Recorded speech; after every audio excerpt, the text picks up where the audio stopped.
إن الحمد لله نحمده تعالى ونستعينه ونستغفره ونعوذ بالله من شرور أنفسنا ومن سيئات أعمالنا.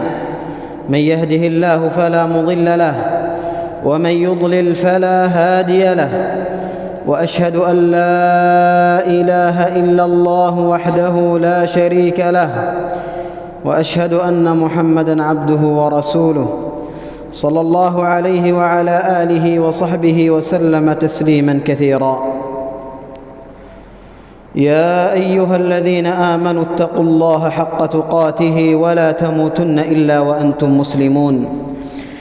يا أيها الناس اتقوا ربكم الذي خلقكم من نفس واحدة وخلق منها زوجها وبث منهما رجالاً كثيراً ونساءً، واتقوا الله الذي تساءلون به والأرحام إن الله كان عليكم رقيبا. يا أيها الذين آمنوا اتقوا الله وقولوا قولا سديدا يصلح لكم أعمالكم ويغفر لكم ذنوبكم، ومن يطع الله ورسوله فقد فاز فوزا عظيما. أما بعد، معاشر المسلمين، اعلموا أن خير الكلام هو كتاب الله عز وجل، وخير الهدي هدي محمد صلى الله عليه وعلى آله وصحبه وسلم، وشر الأمور محدثاتها، وكل محدثة بدعة، وكل بدعة ضلالة، وكل ضلالة في النار. أيها المسلمون، لما قست قلوب الناس لما كثرت عليها من مشاغل الدنيا وملهياتها فأصبحت القلوب قاسية، كان يجب على المسلم أن يذكر إخوانه المسلمين وأن يتخللهم بالنصائح والمواعظ، كما كان النبي صلى الله عليه وسلم يتفقد أصحابه بين الحين والآخر بالمواعظ والنصائح والإرشادات، فكان عليه الصلاة والسلام يقوم عليهم خطيبا فينصحهم ويذكرهم بالله ويذكرهم بالآخرة ويذكرهم بالجنة والنار. ففي هذه الجمعة المباركة إن شاء الله أذكر إخواني ببعض صفات النار والعياذ بالله منها، أعاذنا الله وإياكم منها ومن الدخول فيها. أيها المسلمون، إنها النار، وما أدراكم ما النار. يقول الله عز وجل في كتابه الكريم: سأصليه سقر، وما أدراك ما سقر، لا تبقي ولا تذر، لواحة للبشر، عليها 19. أي سأصلي الكافر نار جهنم، وما أدراك ما نار جهنم، لا تبقي ولا تذر، أي لا تبقي لا لحما ولا عظما لمن يدخلها، فتهلك اللحم والعظم، لا تبقي ولا تذر، لواحة للبشر، أي تغير بشرة الإنسان فتسود البشرة ويتغير جلد داخلها من شدتها، عليها 19.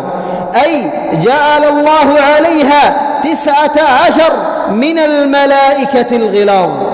وقال الله عز وجل: منذرا لعباده ومحذرا لعباده، فأنذرتكم نارا تلظى لا يصلاها إلا الأشقى الذي كتبت عليه الشقاوة هو من سيصلى النار. إن الكافر والمنافق هم من كتبت عليهم الشقاوة، وهم من يستحقون دخول هذه النار. فأنذرتكم نارا تلظى لا يصلاها إلا الأشقى. ويقول الله عز وجل: إنها لإحدى الكبر نذيرا للبشر. إنها لإحدى الأمور العظيمة نذيرا للبشر. هكذا ينذر الله عز وجل ويحذر عباده من النار ويحذرهم من أن يقحموا أنفسهم في هذه النار. وهكذا النبي صلى الله عليه وسلم كان يقوم خطيبا بين أصحابه فيقول: أنذرتكم النار، أنذرتكم النار، أنذرتكم النار. وقال في خطبة أخرى: لقد أريت اليوم الجنة والنار فلم أرى مثل اليوم من الخير والشر، ولو تعلمون ما أعلم لضحكتم قليلا ولبكيتم كثيرا ولخرجتم إلى الصعداء تجأرون إلى الله، لما رأى النبي صلى الله عليه وسلم من أهوال النار العظيمة. يقول ناصحا أصحابه ومرشدا أصحابه وموعظا لهم: لو تعلمون ما أعلم لضحكتم قليلا ولبكيتم كثيرا خوفا من هذه النار، ولخرجتم إلى الصعداء، إلى المناطق، إلى الصحراء، تجأرون إلى الله عز وجل بأن ينجيكم من هذه النار. إنها النار معاشر المسلمين، والذي يقول فيها النبي صلى الله عليه وسلم: أوقد عليها 1000 عام حتى احمرت، ثم أوقد عليها 1000 عام حتى ابيضت، أصبح لونها بيضاء من شدة الحرارة، ثم أوقد عليها 1000 عام حتى اسودت، فهي سوداء مظلمة، فهي سوداء مظلمة. إنها النار، إنها النار. يقول النبي صلى الله عليه وسلم: ناركم هذه التي توقدون عليها جزء من 70 جزءا من نار جهنم، جزء من 70 جزءا من نار جهنم. فقال الصحابة رضوان الله عليهم: والله يا رسول الله إن كانت لكافية، أي هذه نار الدنيا لكافية لتعذب المنافقين والمشركين والكافرين، ولكن الله عز وجل ضاعف هذه النار لحكمة يعلمها هو. تخيل أيها المسلم، هذه النار نار الدنيا التي لو جمع حطب الدنيا بأكمله وأوقدت هذه النار، تخيل كيف ستكون عظمها، كيف سيكون عظمها. ما بالك ونار الجهنم 70 ضعفا من هذه النار. اتقوا النار معاشر المسلمين، اتقوا النار معاشر المسلمين. أيها الإخوة في الله، إن طعام أهل النار إن طعام أهل النار شجرة الزقوم الذي قال الله تعالى عنها: إن شجرة الزقوم طعام الأثيم كالمهل يغلي في البطون كغلي الحميم خذوه فاعتلوه إلى سواء الجحيم. إن شجرة الزقوم طعام الأثيم كالمهل، والمهل هو المعدن المذاب، كالمهل يغلي في البطون كغلي الحميم. هذا المعدن، تخيل أيها المسلم، معدن من المعادن، ليكن النحاس أو ليكن الحديد، أصبح سائلا يغلي في بطن الكافر كالمغل يغلي في البطون كغلي الحميم، أي كما يغلي الماء شديد الحرارة يغلي في بطنه، كالمهل يغلي في البطون كغلي الحميم خذوه فاعتلوه إلى سواء الجحيم ثم صبوا فوق رأسه من عذاب الحميم ذق إنك أنت العزيز الكريم. ذق أيها الكافر، ويا أيها الظالم المنافق، ذق إنك أنت العزيز الكريم. أنت الذي كنت في قومك معززا مكرما تأمرهم وتنهاهم. ذق اليوم هذا العذاب أيها الكافر. وقال الله عز وجل واصفا نار جهنم وواصفا شرابها. قال الله عز وجل: وقل الحق من ربكم فمن شاء فليؤمن ومن شاء فليكفر إنا أعتدنا للظالمين نارا أحاط بهم سرادقها، أي أحاط بالكافرين سورها، وإن يستغيثوا يغاثوا بماء كالمهل يشوي الوجوه بئس الشراب وساءت مرتفقا. تأمل أيها المسلم يوم أن يقف الكفار 50,000 سنة في أرض المحشر، لا أكل ولا ماء، تقطعت أعناقهم من شدة العطش، وتقطعت أكبادهم من شدة الجوع، ثم يؤمر بهم إلى نار جهنم فيستسقون يريدون الماء، فيأتيهم الماء الذي لو قربه من وجهه لاشتوى وجهه من شدة حرارته. تخيل عندما يشربه يتجرعه ولا يكاد يسيغه، تخيل كالمهل يغلي في البطون، وسقوا ماء حميما فقطع أمعاءهم من شدة حرارة هذا الماء، الأمعاء تتقطع منه، وسقوا ماء حميما فقطع أمعاءهم. نعم أيها المسلمون، إنها النار، فلنحذر منها معاشر المسلمين، فلنحذر منها. وأما إلى سلاسلها فقال الله عز وجل عنها: وأما من أوتي كتابه بشماله فيقول يا ليتني لم أوت كتابيه ولم أدر ما حسابيه يا ليتها كانت القاضية ما أغنى عني ماليه هلك عني سلطانيه خذوه فغلوه ثم الجحيم صلوه ثم في سلسلة ذرعها 70 ذراعا فاسلكوه إنه كان لا يؤمن بالله العظيم ولا يحض على طعام المسكين. يقول الكافر متحسرا يوم القيامة: ما أغنى عني مالية، هذه الأموال التي ملكتها في الدنيا ما تغني عني، هل تستطيع هذه الأموال أن تصرف عني عذاب الله؟ ما أغنى عني مالية، هلك عني سلطانية، ذهب السلطان وذهب الجاه، خذوه فغلوه ثم الجحيم صلوه ثم في سلسلة ذرعها 70 ذراعا فاسلكوه. نعم أيها الناس، إنها النار، فلنحذر معاشر المسلمين منها، ولنحذر من الأعمال التي تورد الإنسان هذه النار، فلنحذر من الذنوب والمعاصي، فلنحذر من الآثام، ولنحذر من السيئات.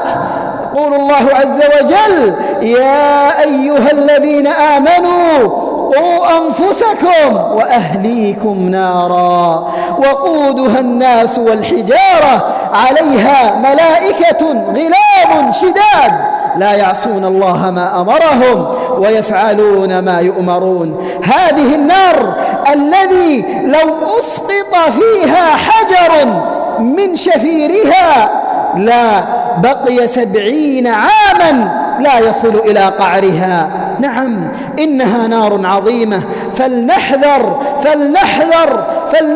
أيها المسلمون أن نكون من أصحابها. نتقي الله عز وجل في أنفسنا، نتقرب إلى الله عز وجل بالطاعات، ونبتعد عن المحرمات وعن المعاصي والذنوب والسيئات. لنحذر. النبي صلى الله عليه وسلم يقول: اتقوا النار ولو بشق تمرة. نعم المسلم يبذل قصارى جهده إلى أن ينقذ نفسه من هذه النار العظيمة. قلت ما سمعتم وأستغفر الله لي ولكم فاستغفروه إنه كان غفارا.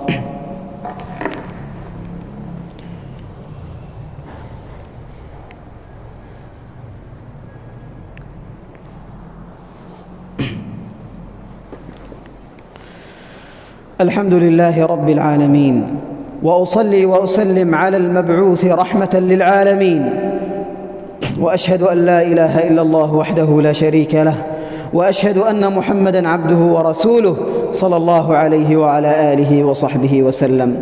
أيها المسلمون، إن من شدة أهوال النار أن عذاب أصحابها شديد، فهم لا يستطيعون أن يتحملوا عذابها، ومع ذلك فهم ماكثون فيها ومقيمين فيها.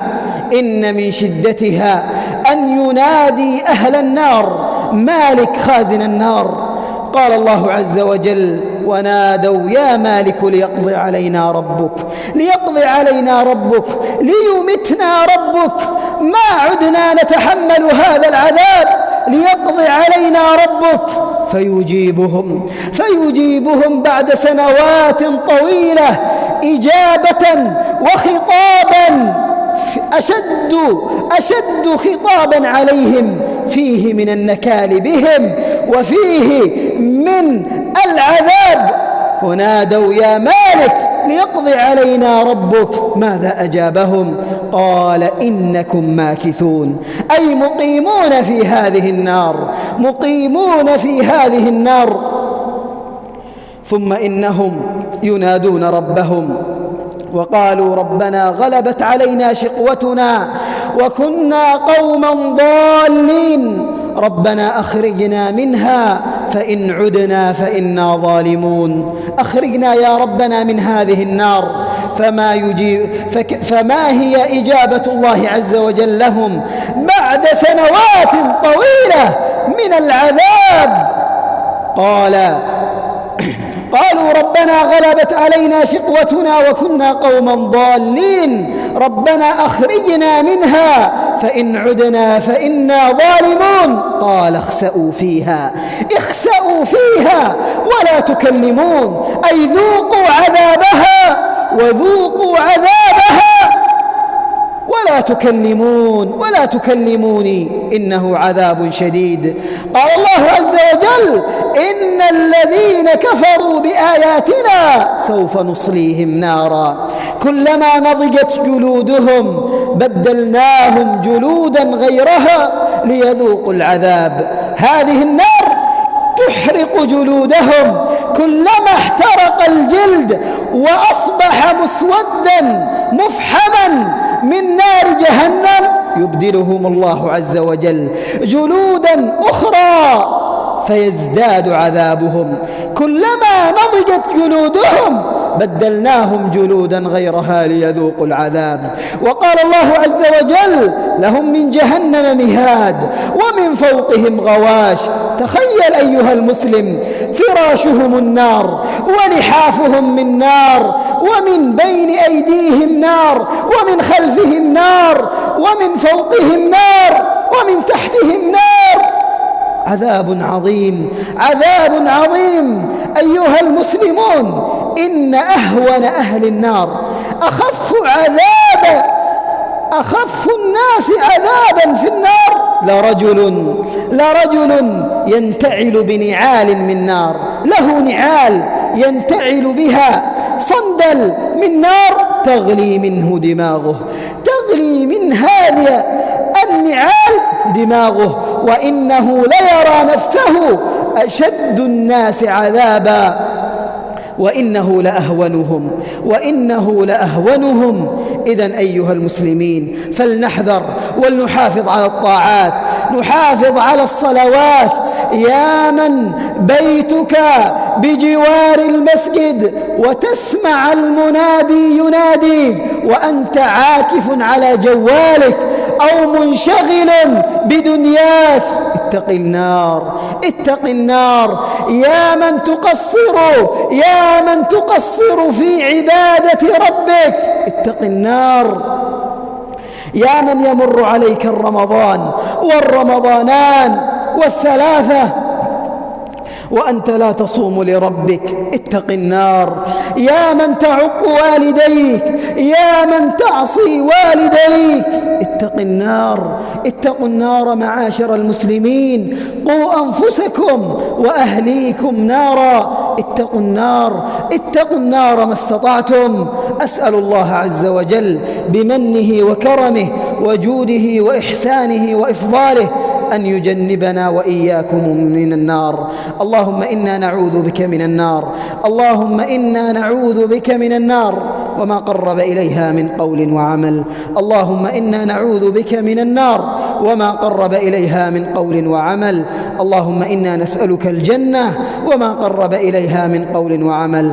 اللهم اغفر لنا ذنوبنا كلها، دقها وجلها، علانيتها وسرها، ما علمنا منه وما لم نعلم. اللهم اغفر ذنوبنا جميعا. اللهم اغفر للمسلمين والمسلمات والمؤمنين والمؤمنات الأحياء منهم والأموات.